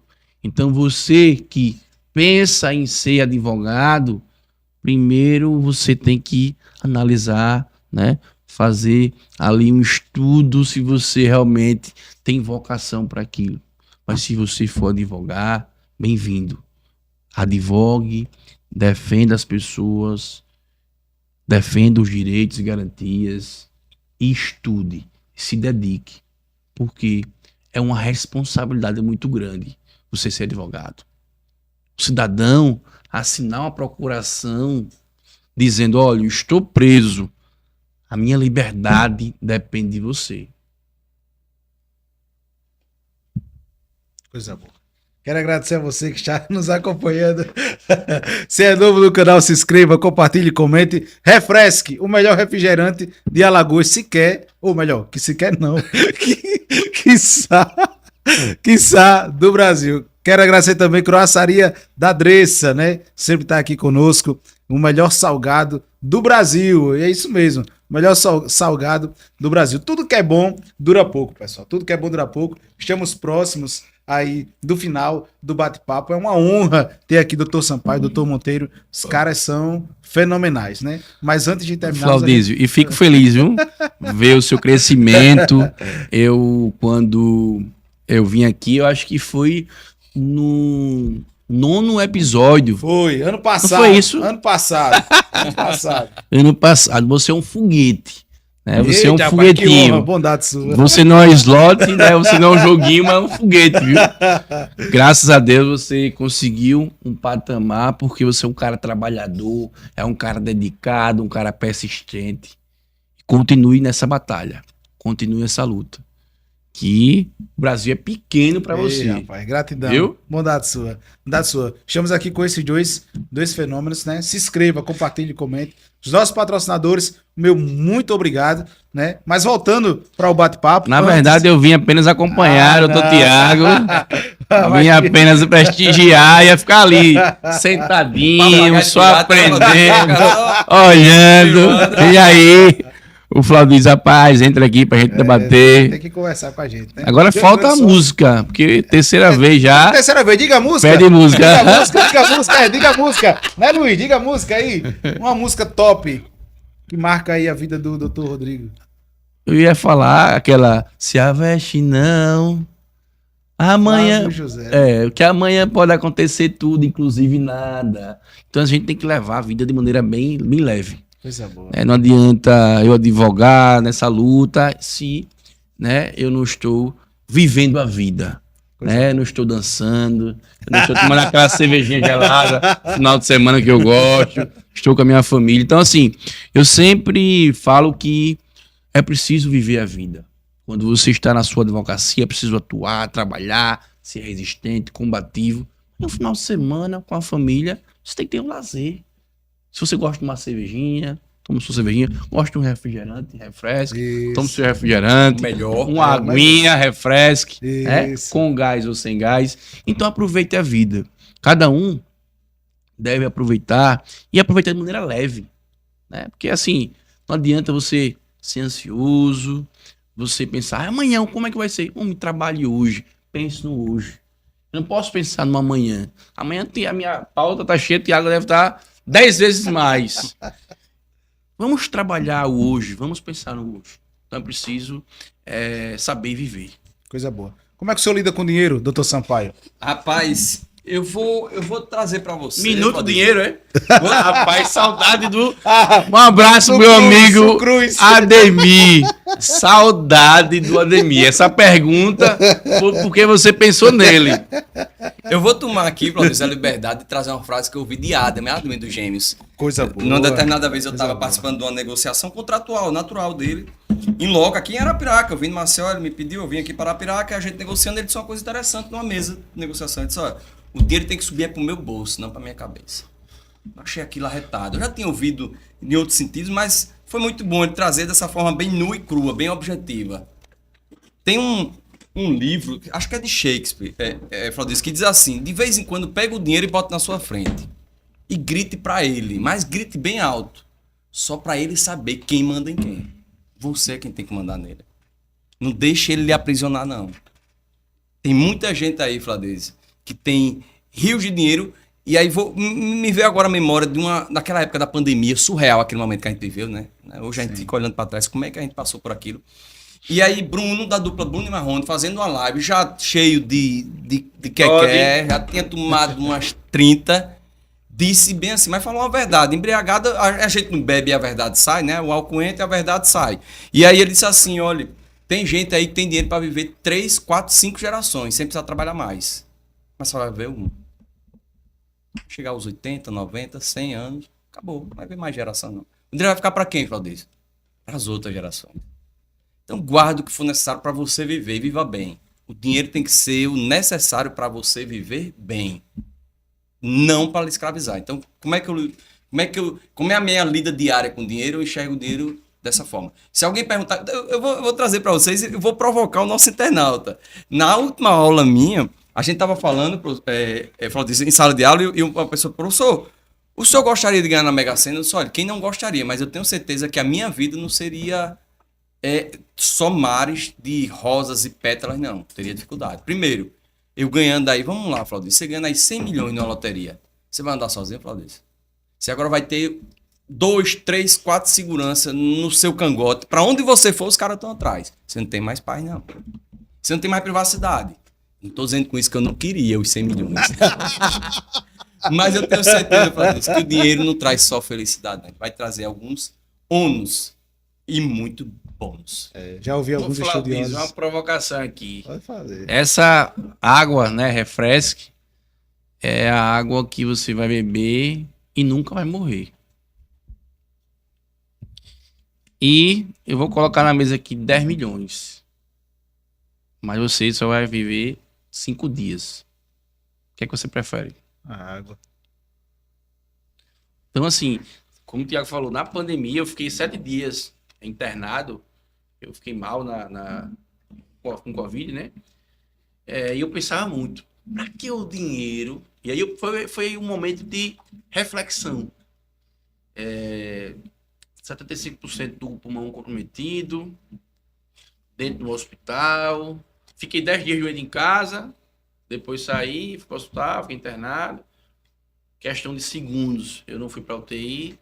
E eu sentado, fiquei com um padre, até daqui, acho que é Ventura.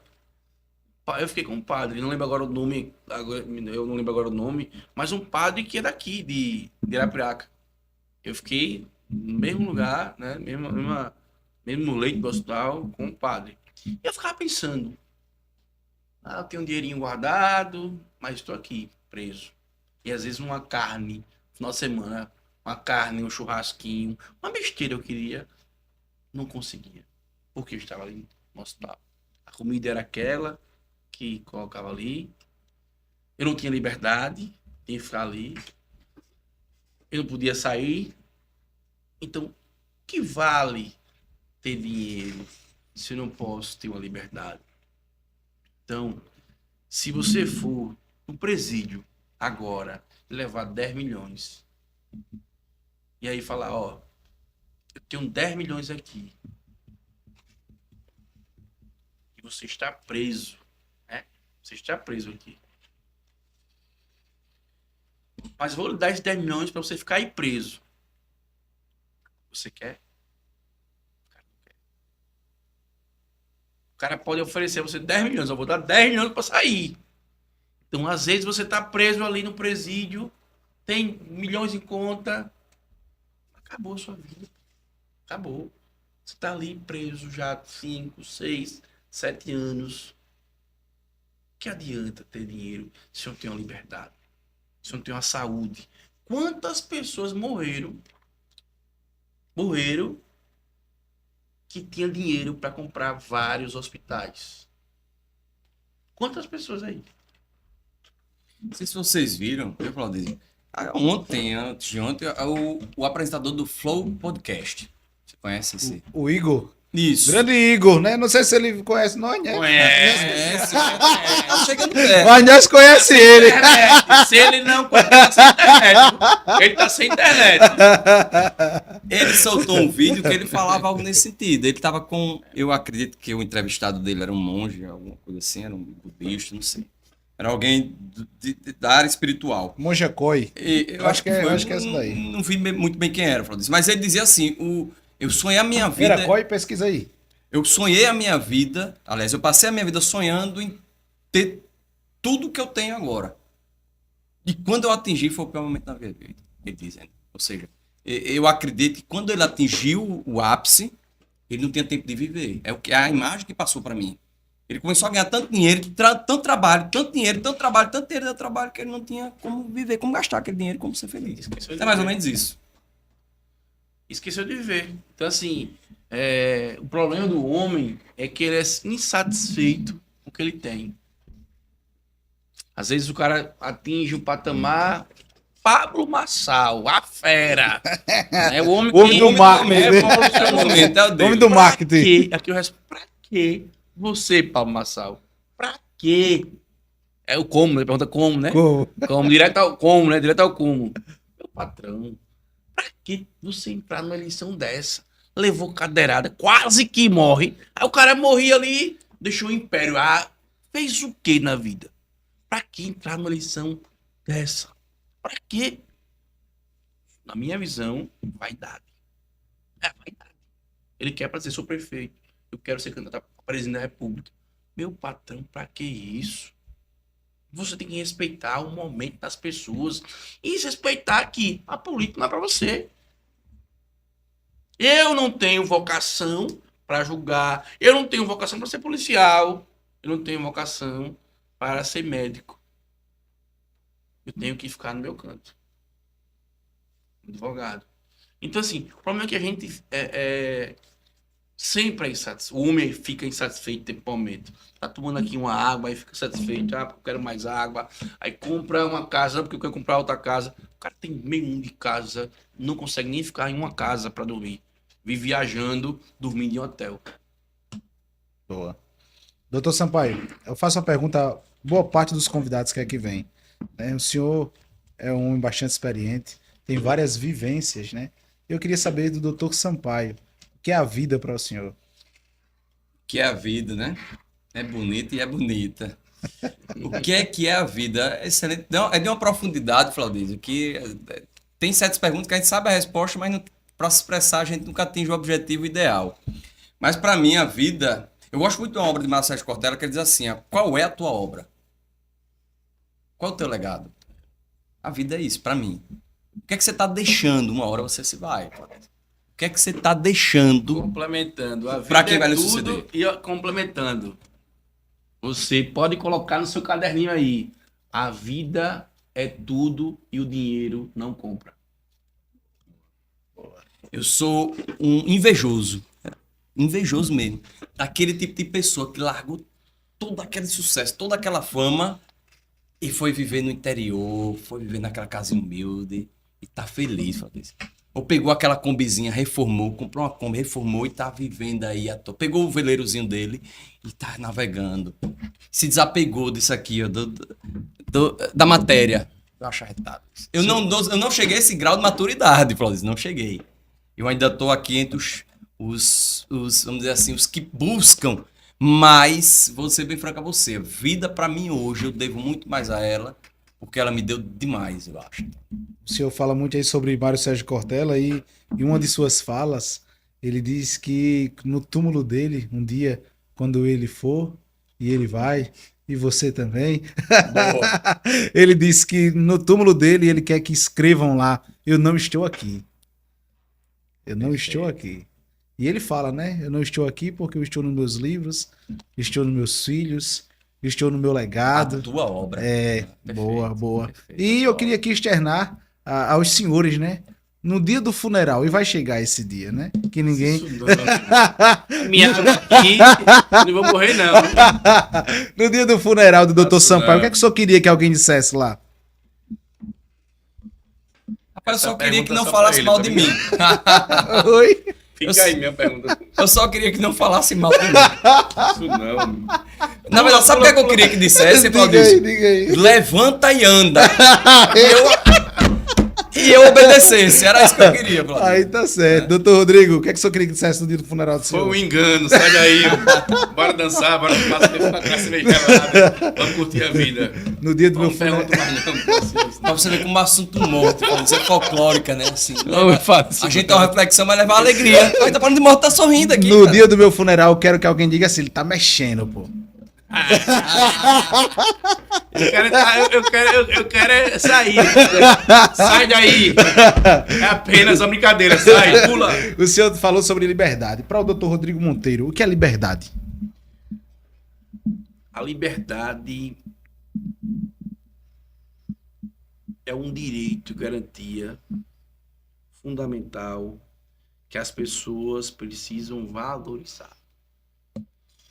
E para mim, como advogado que defendo pessoas, a liberdade, quando o cidadão diz, olha, eu vou fazer aqui, assinar sua procuração e vou dizer para que o senhor lute pela minha liberdade, é uma responsabilidade muito grande. Falar em liberdade, eu ser advogado criminal.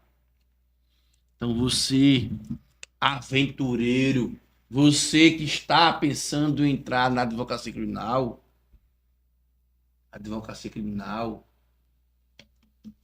é para pessoas combativas, resistentes. É para pessoas que têm coragem em restabelecer a liberdade. Fique em um quarto, preso, por 1 minuto. A liberdade vale mais do que dinheiro para aqueles que estão hoje no sistema prisional. No momento da pandemia, e aí não ficamos de maneira 100% com a liberdade restrita, ficamos apenas na prisão domiciliar, entendemos o valor da liberdade. E para o advogado, eu sempre uso essa frase do Evandro Luiz e Silva, ele tem que ter um vício na defesa da liberdade. Porque na sua advocacia, você vai ter que defender a liberdade. A advocacia criminal, o advogado que atua nessa advocacia, ele tem que ter vocação para defender a liberdade. Coisa boa. Doutor Sampaio, a gente sempre faz um bate e volta ao final de cada episódio. E eu vou externar o bate e volta para os dois, né? Primeiro para o doutor Sampaio, depois para o doutor Monteiro. Uma cor. Azul. Azul por quê? CSA apaixonado. Eu digo à minha esposa, olha, não exija que eu esteja em casa no dia do jogo do CSA. Eu já vi ex-marido, mas ex-torcedor do CSA nunca. Para refrescar a memória do pessoal, uma cor. Doutor Monteiro. CRB, não posso deixar de lado. CRB vermelho, meu irmão. Ah. Galo da praia. Coisa boa, coisa O melhor de boa. Alagoas. Uma música que marcou. Uma música, Andanças. Andanças, quem é um cantor? Por onde for, quero ser seu par. Eita Jesus. É Gal Costa. Gal Costa. Coisa boa. A música você já falou, né? Tem outra, chuva. Tem outra. Chuva, de Flávio Leandro. Chuva de honestidade. Coisa boa. Um lugar que marcou, o senhor pretende ir? Olha, é um lugar que me marcou, por incrível que pareça, um lugar que minhas filhas amaram ir. Garanhuns. Coisa boa. Paixão pela felicidade delas, entendeu? Para o senhor que é família? Porque a família, para mim, é base, é tudo, é a pedra fundamental. É o imã em torno do qual tudo gira. Sem imã, nada gira, nada funciona. Doutor Rodrigo, um lugar. Rapaz, eu não vou falar um lugar, mas vou falar uma região que eu sempre vou e gosto. Saio energizado, que é a região de São Francisco ali, Piranhas, Coisa do Casada. Pensa na região que eu gosto. Coisa boa. Como é que o senhor lida com a ingratidão? A ingratidão, o silêncio. Eu acho que muitas das vezes a melhor resposta que você pode dar a uma pessoa ingrata é o silêncio. O silêncio ensina tanto, Flávio. Ele grita de uma forma tão estrondosa que ele repercute muito mais do que uma palavra mal dita, mal falada. Boa. Doutor Sampaio, considerações finais.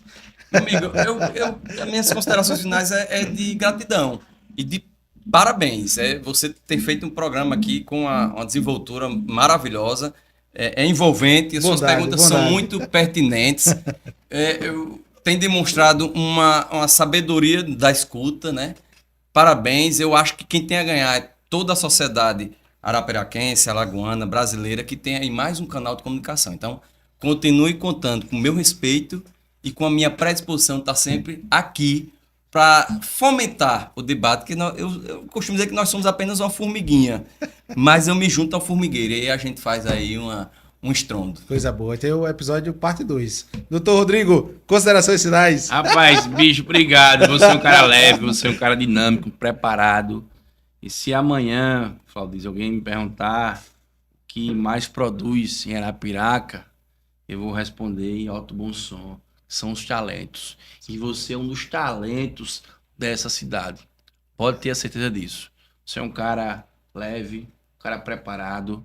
E não só você, mas também, né, a turma aqui. Toda a equipe, né? Toda a equipe.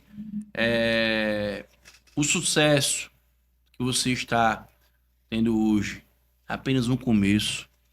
Eu vejo você como um foguete, não um foguetinho lá dos slots, mas um foguete que vai brilhar muito. E pode ter certeza que estou aqui pronto, preparado, à disposição do amigo. O que precisar, pode gritar que eu saio de Maceió e venho aqui ajudar, indicar pessoas, venho também debater aqui, porque o DDI Podcast é uma referência no nosso país. E quero aqui desejar, né, muito sucesso aos advogados, a todos que acompanham o DDI Podcast e que Deus proteja e abençoe a todos vocês. Coisa boa. Pessoal, muito obrigado. Você que nos acompanhou. Temos muito papo, né? Para um segundo episódio aí, né? Quem sabe a gente alinhar, ouvir um pouco mais do Dr. Sampaio. Um tema específico, estratégico para a gente vir aqui e tal. Mas foi muito bom ouvir a história do senhor. Tenho certeza que vai inspirar muita gente, essa garotada, essa juventude, esses concurseiros que estão aí. Tenho certeza que vai inspirar a galera que assiste o DDI Podcast. E o Dr. Rodrigo está aqui com a gente, para mim, é uma honra, né? É uma alegria. Não sabia que ele vinha, né? Tomei conhecimento hoje, né? Tomei conhecimento hoje. Para mim é um motivo de muita alegria. Quero aqui passar a caneca do DDI para o Dr. Sampaio. Muito obrigado. Né? O senhor já tem, né? Claudício. O senhor já tem, né? Obrigado, Tem, mas vou levar outro, né? Deixar aqui um abraço.